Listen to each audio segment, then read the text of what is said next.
లష్కర్ రాజకీయం ఇక వేడెక్కింది. ఇక 3 ప్రధాన పార్టీలు ఎంపీ అభ్యర్థులను నిలిపాయి. ఇక ఏదైతే మొట్టమొదటిగా బీఆర్ఎస్ పార్టీకి సంబంధించి పద్మారావు టికెట్ ఇవ్వడంతో బీఆర్ఎస్ శ్రేణుల్లో మాత్రం ఒక నూతన ఉత్తేజం వచ్చిందని చెప్పొచ్చు.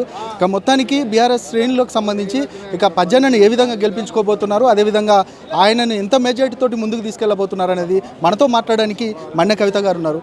మేడం నమస్తే. మొట్టమొదటిగా పద్మారావు గౌడ్కి టికెట్ రావడాన్ని ఎట్లా చూస్తారు మీరు?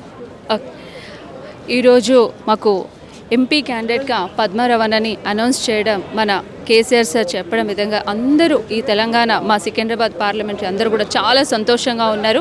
ఎలాగైనా పజ్జన్నను గెలిపించుకోవాలి. ఎందుకంటే ఇప్పటికీ 4 సార్లు ఎమ్మెల్యేగా కార్పొరేటర్గా పనిచేసి మరి 40,000 చిలుకుగా మెజారిటీతో గెలిచినందుకు కంపల్సరీ ప్రతి ఒక్క నియోజకవర్గ ఎమ్మెల్యేలు కూడా ఈరోజు ఆయనకి సపోర్టింగ్గా ఉండి మేము ఖచ్చితంగా గెలిపించుకుంటామంటున్నారు. అదేవిధంగా మరి మీకు ఇంకో విషయం కూడా చెప్పాలి. మరి ఇంతకు ముందు మన తెలంగాణ గవర్నమెంట్ ఉన్నప్పుడు గతంలో ప్రతి ఒక్కరికి కూడా మరి పెన్షన్స్ విషయం తీసుకోండి, మరి ఫ్రీ వాటర్ సప్లై ఇవ్వడం కానీ, అదేవిధంగా మరి డబుల్ బెడ్రూమ్స్ కూడా ఇచ్చున్నాము అనే రైతు బంధు అనే విషయం కూడా అందరికీ ప్రతి అకౌంట్లో కూడా డబ్బులు చేకూర్చడం జరిగింది.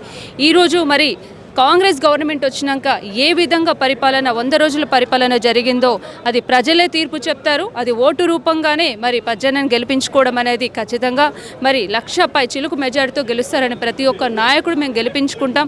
మాకంటూ పజ్జన్న కావాలనేది ప్రతి ఒక్కరు ముందడుగు వేస్తున్నారు. చాలా సంతోషంగా ఉంది. తెలంగాణ ఆడబిడ్డలు కానీ మా అన్నతమ్ములు అందరూ కూడా మరి ఈరోజు మైనారిటీ సోదరిమణులు రోజా నుండి కూడా వాళ్ళందరూ కూడా ఖచ్చితంగా వాళ్ళందరూ మరి ప్రార్థనలు చేసి కూడా మేము పజ్జన్నను గెలిపించుకుంటామని ముందుకు వచ్చినందుకు మరి వా తరపు నుంచి నేను కూడా ముందుగా శుభాకాంక్షలు తెలియజేసుకుంటున్నాను. ఇంకా ప్రధానంగా మీ పార్టీ నుంచి నాయకులంతా కూడా మిగతా పార్టీలకు వెళ్తున్న సందర్భం కనబడుతుంది. ఎట్లా మీరంతా సపోర్ట్ చేయబోతున్నారా? పజ్జన్నకి ఎట్లా ఉండబోతుంది అసలు? కేసీఆర్ సార్ ఇన్స్ట్రక్షన్స్ ప్రకారంగా మరి మేము వేసుకున్న గులాబీ కండువా ఏ విధంగా అయితే మాకు ఇన్స్ట్రక్షన్స్ ఇచ్చారో అదే విధంగా మేము పార్టీకి ఖచ్చితంగా పనిచేస్తాం. గులాబీ జెండాకి పనిచేస్తాము. మా పజ్జన్నని మేము గెలిపించుకుంటాం. ప్రధానంగా సికింద్రాబాద్కి సంబంధించి మేమే అభివృద్ధి చేశాము, ఇక ఎంపీ నిధులను ఎక్కువగా తీసుకొచ్చి ఇక్కడ అభివృద్ధి చేశామంటూ కూడా కిషన్ రెడ్డి చెప్తా ఉన్నారు. నిజంగానే అభివృద్ధి జరిగిందా? ఒక కార్పొరేటర్గా నేనే చెప్తున్నాను, ఇంతవరకు మా డివిజన్లో ఏ రోజు కూడా మరి కిషన్ రెడ్డి గారు కనిపించలేదు. శిలాపలకం మీద మాత్రమే కిషన్ రెడ్డి గారి పేరు తప్ప ఏ రోజు ఆయన కనిపించే కానీ మెరుగుల కిషన్ రెడ్డి ఎవరు అనేది కూడా మేము టీవీలోనో పేపర్లో చూసాం. నిజంగా వచ్చి మరి మా బాధలు ఏంటి కష్టాలు ఏంటి అని ఏ రోజు వచ్చి అడిగిన రోజున పాపన కూడా లేదు.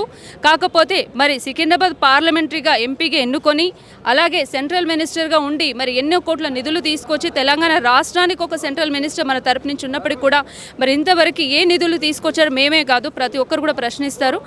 ఏ విధంగా అయితే మాకు డెవలప్మెంట్ చేయలేదు, అందుబాటులో లేరు మేమనే కాదు ప్రతి ఓటర్ కూడా చెప్తారు. ఈ రోజు మరి ఇంటింటి గడప గడపకి ఓటు వచ్చి అడగడం కూడా ఏ విధంగా అడుగుతారో ప్రజలు ఏ విధంగా తీర్పు చెప్తారనేది కూడా మన లెక్కింపు రోజు మనం తెలుసుకుందాం. అంటే ప్రస్తుతం ఉన్న ఎమ్మెల్యే ఇక మిగతా పార్టీలకు వెళ్ళిన సందర్భంగా అప్పుడు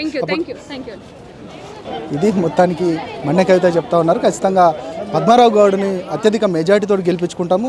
ఇక ఏదైతే మిగతా అభివృద్ధికి సంబంధించి కిషన్ రెడ్డి మాత్రం ఎలాంటి అభివృద్ధి చేయలేదు పార్లమెంట్ పరిధిలో అంటూ కూడా కవిత చెప్తున్న సందర్భం. కెమెరా పర్సన్ శశికాంత్తో ప్రశాంత్, తెలంగాణ భవన్.